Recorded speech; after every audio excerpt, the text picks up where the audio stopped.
1월 25일 월요일 마태복음 6장 16절부터 24절까지의 말씀입니다.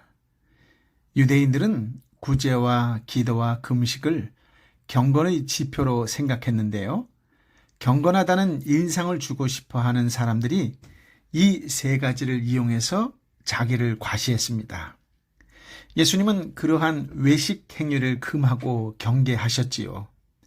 사람들에게 경건하게 보이려고 애쓰지 말고 오직 하나님 앞에서 진실된 마음으로 행하도록 가르치셨습니다. 16절부터 18절까지의 말씀인데요. 함께 읽어볼까요? 너희는 금식할 때 위선자들처럼 침울한 표정을 짓지 말라. 그들은 자신들이 금식하는 것을 사람들에게 보이려고 침울한 표정을 짓는다. 내가 진실로 너희에게 말한다. 그런 사람들은 이미 자기 상을 다 받았다. 너는 금식할 때 머리에 기름을 바르고 얼굴을 씻으라. 그래서 너가 금식하는 것을 사람에게 보이지 말고 은밀하게 계셔서 보시는 너의 하나님께, 너의 아버지께만 보이도록 하여라.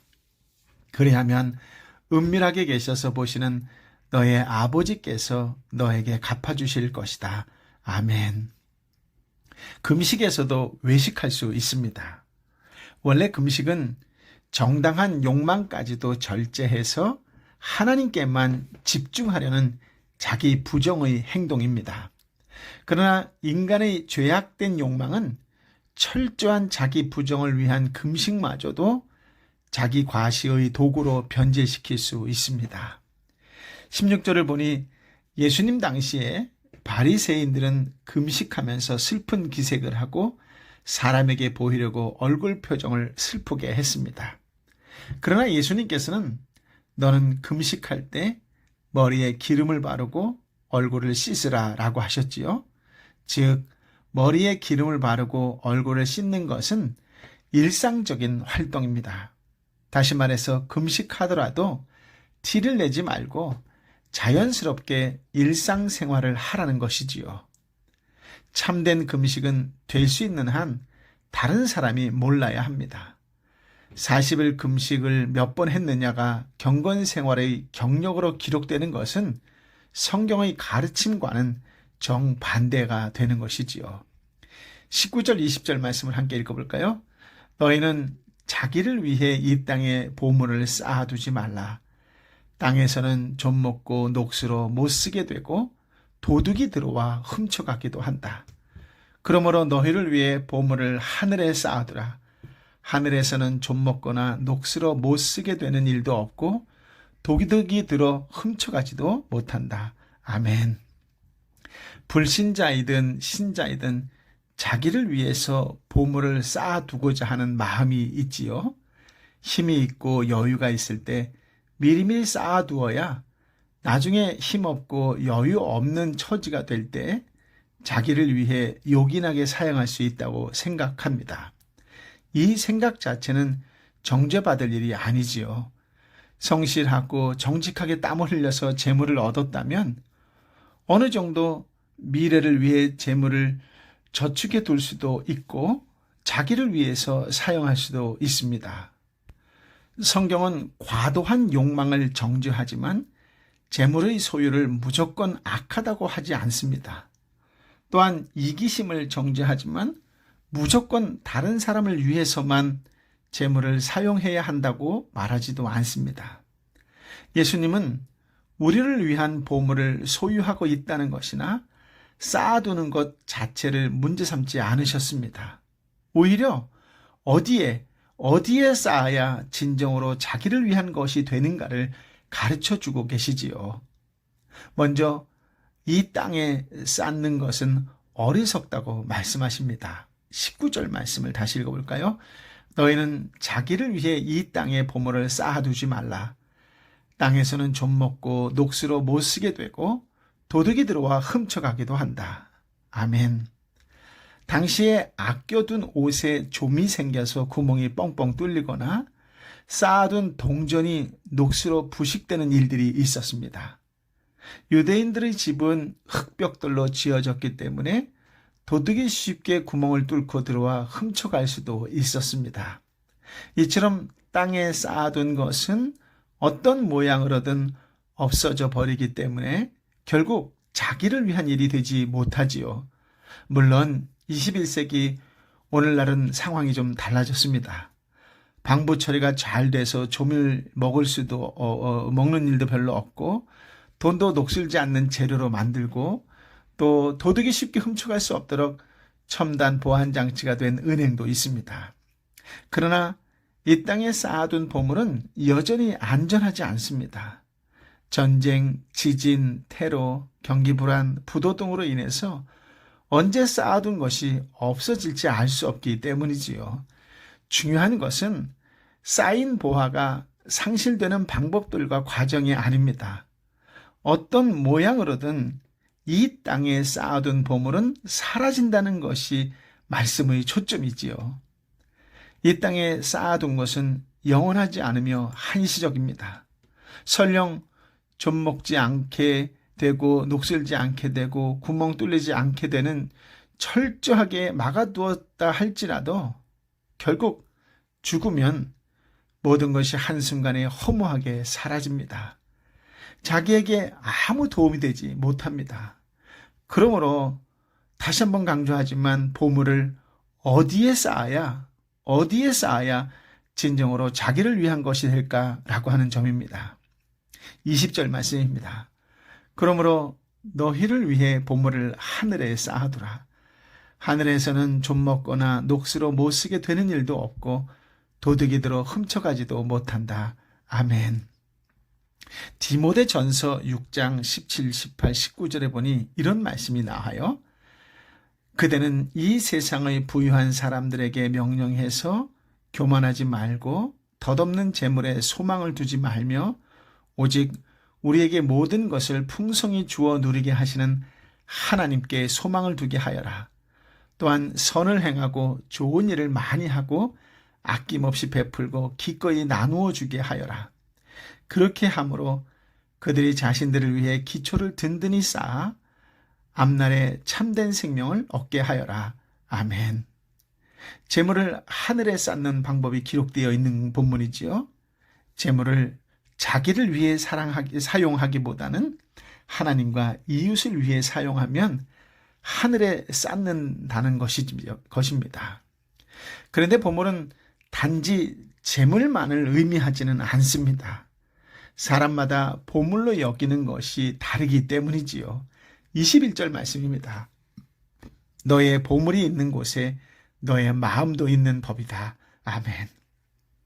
보물은 사람의 마음을 쏙 빼앗는 어떤 것입니다. 마음을 빼앗는다라고 하는 것은 사람의 전 존재를 그것에 몰두하게 하는 것을 말하지요. 보물은 우리의 지성이 온통 그것에 관심 집중하도록 만듭니다. 우리의 감성이 그것에 애착하고 집착하게 하지요. 우리의 의지가 보물을 추구하고 보호하게 합니다.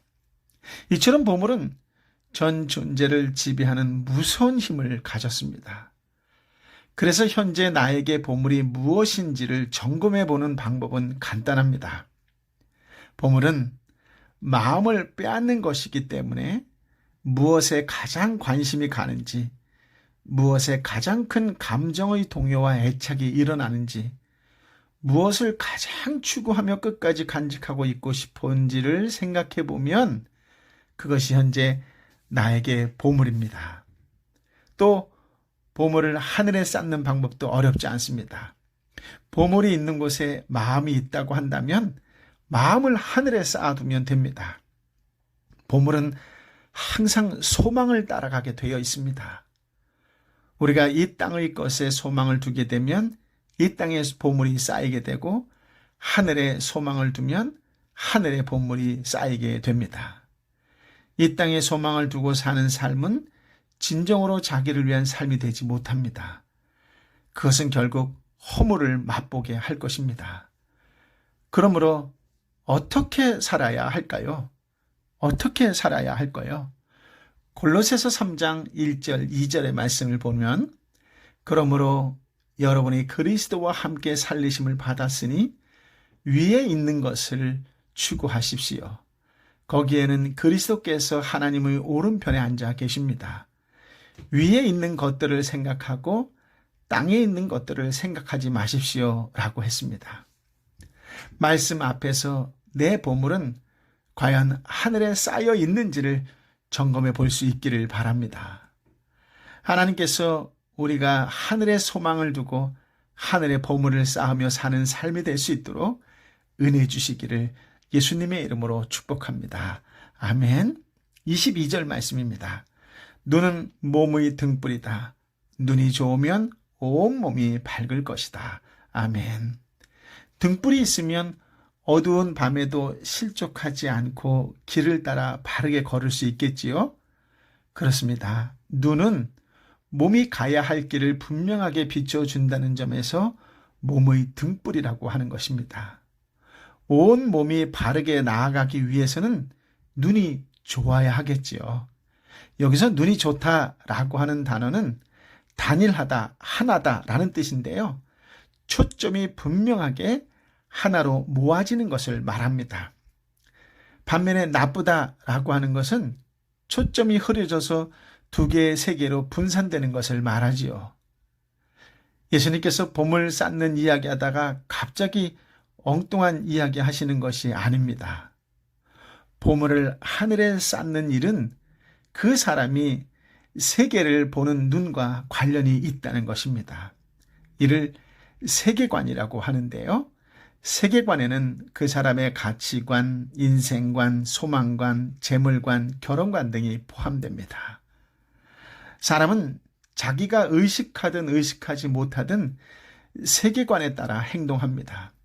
좋든 나쁘든 세계관이 그 사람의 삶에 등불 역할을 하지요. 그러므로 만약 세계관이 나쁘면 어떻게 될까요? 23절 말씀입니다. 같이 읽어볼까요? 그러나 눈이 나쁘면 온몸이 어두울 것이다. 그러므로 너의 속에 있는 빛이 어두우면 그 어두움이 얼마나 심하겠느냐. 아멘. 성경에 기초한 분명한 세계관을 가진 사람은 좋은 눈을 가진 사람입니다. 그는 오직 하나님 나라에만 관심을 두고 살겠지요. 그의 눈은 인생의 궁극적인 목적에 정확하게 초점을 맞추고 있으며 그의 소망은 하늘에 분명하게 고정되어 있습니다. 어떤 상황을 만나고 어떤 선택의 순간에 처할지라도 그 초점이 흐트러지지 않고 한결같겠지요. 가야 할 목적지를 분명하게 보기 때문에 항상 바르게 선택합니다. 그러나 성경적인 세계관이 형성되어 있지 않은 사람은 이 땅에도 소망을 뒀다가 하늘에도 소망을 뒀다가 하는 갈팡질팡을 할 것입니다. 사람들의 말과 변화는 상황에 따라 초점이 흐려지고 요동합니다. 어떨 때는 하늘에 쌓았다가 어떨 때는 땅에 쌓았다가 정신이 없지요. 마치 초점이 하나로 맞추어지지 않은 상한 눈, 나쁜 눈을 가지고 어둠 속을 걸어가는 것과 같습니다. 우리가 하나님을 향하여 한결같은 소망을 가진다면 그 인생은 밝을 것입니다. 언제라도 이 초점을 잃어버려서는 안 됩니다. 하나님께서 우리에게 은혜를 주셔서 성경에 기초한 분명한 세계관을 가지고 인생의 목표의 초점을 잃어버리지 않고 살아가게 되시기를 예수님의 이름으로 축복합니다. 아멘. 24절 말씀인데요. 함께 읽겠습니다. 아무도 두 주인을 섬기지 못한다. 한쪽을 미워하고 다른 한쪽을 사랑하거나 한쪽을 중히 여기고 다른 한쪽을 무시할 것이다. 너희가 하나님과 재물을 함께 섬길 수 없다. 아멘. 예수님 시대에 노예 혹은 종은 결코 두 주인을 섬길 수 없었습니다. 왜냐하면 주인이 전적인 충성을 요구하기 때문이지요. 하나님과 재물도 함께 섬길 수 없는 것은 둘 다 전적인 헌신을 요청하기 때문입니다. 하나님은 마음과 성품과 힘을 다해 하나님을 사랑하라 하셨고 어떤 것도 하나님보다 사랑해서는 안 된다고 하셨습니다. 이렇게 하나님을 사랑하는 자에게 하나님께서는 후원자요, 공급자요, 보호자가 되어 주십니다. 그런데 하나님 대신 물질을, 재물을 든든한 후원자요, 보호자요, 공급자고 삼으려는 사람은 재물에 충성해야만 하겠지요. 성도는 둘 중에 하나를 분명하게 선택해야 합니다. 땅에도 쌓고 하늘에도 쌓으면서 살 수 없습니다. 좋은 눈과 나쁜 눈을 동시에 가지고 살 수는 없습니다. 하나님과 재물을 겸해서 섬길 수 없습니다. 심각한 문제는 자기는 둘 다 할 수 있는 특별한 재주가 있는 것처럼 생각하는 성도가 오늘날 의외로 많이 있다는 것이지요. 그러나 마지막 날에, 심판날에 우리는 무엇에 더 소망을 두고 살았는지, 어떤 세계관으로 살았는지, 무엇을 더 사랑하며 살았는지 드러날 것입니다. 그날에 이 땅에 더 소망을 두고 세속적 세계관으로 살며 재물을 더 사랑했던 사람은 입술로는 하나님을 존경한다고 말했으나 실제로는 하나님을 미워하는 사람이라는 판결을 받게 될 것입니다. 생의 끝점에서 지난 날을 돌아보면서 내가 참 바보처럼 살았구나. 결국은 없어질 것에 소망을 두고 그토록 정열과 시간을 허비하며 살았구나. 바른 세계관으로 살지 못했구나. 엉뚱한 사랑하고 섬기느라 정말 중요한 것을 놓치고 말았구나 라고 후회하지 않아야겠습니다. 하나님께서 저와 여러분에게 은혜를 주셔서 하나님 백성다운 일상생활을 영유할 수 있게 되기를 우리 주님 예수 그리스도의 이름으로 축복합니다. 아멘. 아버지 하나님, 참으로 귀한 말씀, 참으로 지혜의 말씀, 생명의 말씀을 허락하여 주시니 감사합니다. 금식하지 못할 때에 금식하라고 말씀하시고, 금식할 때에 교만하거나 자만하지 말고 겸손하게 일상생활과 별다름 없이 누구도 내가 금식하는지 모르는 가운데 금식하며 애통하며 기도하라고 말씀하시는 주님, 감사합니다. 지금이 그렇게 금식해야 할 때인 줄 믿습니다. 더욱 기도에 매진하되 티나지 않고 겸손히 섬기며 겸손히 하나님께 영광과 찬양을 돌리고 겸손히 이웃의 아픔을 보듬어주는 참된 그리스도의 한 사람으로 살게 하여 주옵시고 그렇게 살겠습니다라고 다시금 결단합니다. 내가 가진 것이 비록 많지는 않지만, 아니 누구보다 적다 할지라도 우선적으로 하나님 나라를 기억하게 하여 주시고, 혹시나 더 아파하고 힘들어하고 지쳐있고 눈물 흘리는 자가 있는지를 눈여겨볼 수 있는 거룩한 눈, 좋은 눈, 밝은 눈을 다시 한번 허락하여 주시어서 그 눈으로 세상을 보며 긍휼한 마음으로 한 번 더 기도하고 한 번 더 찾아가는 거룩한 하나님의 사람으로 살게 하여 주옵소서. 아버지 하나님, 내 삶의 소망이 무엇입니까? 내 삶의 소망을 어디에 두고 살고 있습니까? 오늘 분명하게 말씀을 통하여 깨닫게 하여 주셨사오니 말씀에 순종하며 말씀에 따라 살아가는 믿음의 사람, 하나님이 기뻐하시는 아들의 삶, 딸의 삶이 되게 하여 주옵소서. 바라고 소망하며 간절히 기도하옵기는 내 사랑하는 자매의 아픔을 주여 불쌍히 여겨 주옵시고 만져 주옵소서. 평화 평강 가운데 온전히 회복되는 영광을 허락하여 주옵소서. 내 형제의 아픔을 주여 만져 주옵소서. 경제적으로 너무나 힘들고 지쳐하고 있는 내 사랑하는 형제와 자매를 불쌍히 여겨 주옵시고 다시 일으켜 세워주어 하늘문을 열어 주옵소서. 성령이여 성령이여 길을 열어 주옵소서. 이제는 길이여 진리여 생명 되신 우리 주님 예수 그리스도의 은혜와 아버지 하나님의 크신 사랑과 성령 하나님의 위로 역사 교통 충만하심이 주신 말씀을 붙잡고 온전히 순종하며 살겠노라고, 어떤 상황과 환경 속에서도 하나님과 이웃을 바라보며 함께 걷는 그리스도인의 한 사람이 되겠노라고 다시금 결단하는 주의 백성 한 사람 한 사람 머리 위에 저들의 눈물로 함께 기도하는 삼터와 일터와 공동체와 열방의 선교사님과 선교지 위에 함께하여 주옵기를 간절히 축원하옵나이다. 아멘.